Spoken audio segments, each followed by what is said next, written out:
All right, back for another beer review, and today I'll be reviewing yet another beer from the Great Lakes Brewing Company, and they are out of Cleveland, Ohio, and this is their Blackout Stout, the 2022 release. So they're calling this one an Imperial Stout, although technically it is a Russian Imperial Stout. Comes in at 9.9% alcohol by volume, 50 IBUs, and at the time of review, I don't know exactly how old this bottle is, but it does have a Best By date, or on the label here, they say, for freshest taste, please enjoy by date of July 15th of 2023. We're about 6.5 months away from that date, so we should be fine. Now, on their Instagram, they did mention that they released this one in, I think it was late September. So this beer, depending on when it got bottled, is probably around, we'll say like around 3.5, 4 months old, something like that.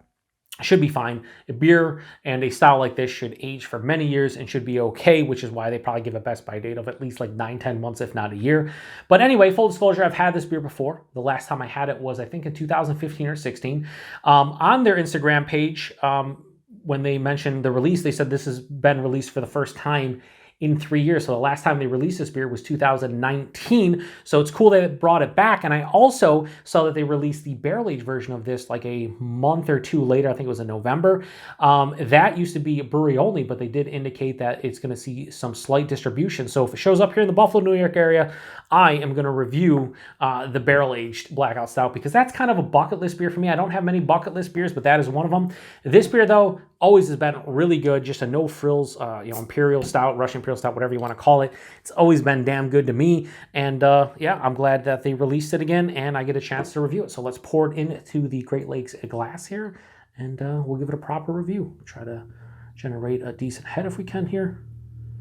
About a finger of a head. I'm thinking it's going to dissipate, but we'll see. It's a big beer. So we'll see what happens. I'm not going to cheat, or am I? Am I going to cheat? I'm going to cheat. Nothing. Didn't really get anything out of it. Cheat fail. Anyway, so when that poured out, it definitely looked dark brown. On camera, it's going to look pitch black. Hold up to light, definitely dark brown. It's more of a dark brown, and then down here, it has like a lighter brown kind of tinge to it. On camera, it's going to look pitch black, though, and that's fine. The head itself has like a brown-colored head, about a finger. Pretty creamy looking, some decent alcohol legs, but yeah, plays the role of an Imperial Stout. Let's get nose. So that's one thing I always remember about this beer. It has a black licorice anise kind of feeling, and if you don't like black licorice, I feel like you're not going to like this beer, but we haven't tasted it yet. But it just always has that kind of like black licorice vibe. Lots of roasted, almost charred malt. There's coffee. There's like baker's chocolate / like cocoa powder. Some dark fruits, like more of like a dark stone fruit, like a black cherry. But there's also like a figgy datey thing going on. Some molasses as well. They also, the reason why they named it Blackout Stout, on the side of the label here, it says, bold and dark as a powerless metropolis, our Imperial Stout commemorates the infamous 2003 blackout that briefly left some 55 million people utterly unplugged. And I remember that blackout. It was crazy. Forgot how long it lasted, though. It was quite a while. But yeah, it smells really good. Now that I went back to it, the chocolate character is less of like a baker's chocolate and like a cocoa powder and more of like a rich, dark chocolate, getting a little bit sweeter. Just a little bit of like an earthy, almost floral hop tone. Maybe a touch of, is that like vanilla?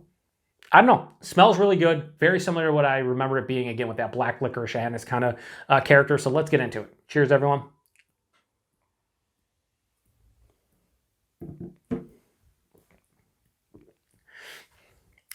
I reviewed Old Rasputin last year in 2022 from North Coast.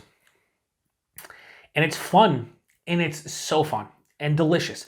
Going back to these beers that are no frills. These are no frills Imperial Stouts, Russian Imperial Stouts, core 4 in terms of the ingredients, not adjunct laden. Doesn't need to be. They're just fucking good beers, and this is a good beer. Body's higher side of medium, lower side of full. Maybe a touch thin and almost 10%, but I don't know. It's not like, watery or anything, but I'm just a little bit more viscosity at almost 10%. So maybe that's one of the negatives to this beer. The mouthfeel, decent carbonation, close to moderately carbonated, but there's a nice smooth overall character to the mouthfeel on the palate. The taste, this is not a big, super sickly sweet Imperial Stout. It has sweet characteristics. There's sweet nuances. There's right at the tip of the tongue. First thing hits me is like roasted, almost charred malt. It's predominant note as soon as it hits your palate. But then you start getting the other malt characters. There's some coffee roast, like a medium coffee roast. There is again, that cocoa powder, baker's chocolate, but then that quickly morphs and turns into a sweeter, like Hershey's dark chocolate. So you get both sweet, even maybe a milk chocolate. You get like milk dark and then like a drying like cocoa powder. A little bit of that black cherry I talked about. Maybe a touch of like a fig too, molasses for sure. But then halfway through the palate, the black licorice hits for me. It's not like super pronounced and over the top, but it's definitely there. Black licorice / anise, something in that realm. And it finishes with this earthy, floral, almost slightly resinous hop kick. This is almost moderately bitter, which balances out all those sweet malts. Semi-dry on the finish, but the bitterness is more noticeable than the dryness. Like on the palate right now, I'm feeling more of the bitterness than like an actual dryness. 9.9%. Feel it in the chest. Nice warming in general, but no astringency on the palate, so it hides it well. I've always enjoyed this beer from the standpoint of this is a no frills Imperial Stout, Core 4, very well done. It's a beer that doesn't break the bank, that if you live in the Midwest, northeastern part, wherever Great Lakes gets distro, you can pick this up whenever they release it and enjoy yourself. I think, put it this way, if you got into craft beer in like the last 5 years, you might not appreciate this one. I'm not saying you can. I'm just saying you might not, just because of the styles that have been hot and to the forefront over the last 5 years. Is definitely not an old school Russian Imperial Stout or American Imperial Stout that has a bitterness that this does, and the licorice and all that stuff. So at the end of the day, what more is there to say about this? Not much more. So Blackout Stout, the 2022 release from Great Lakes. I have no problems giving this beer right here a high 4.25 out of 5, go 4.3 out of 5. I think this beer deserves it.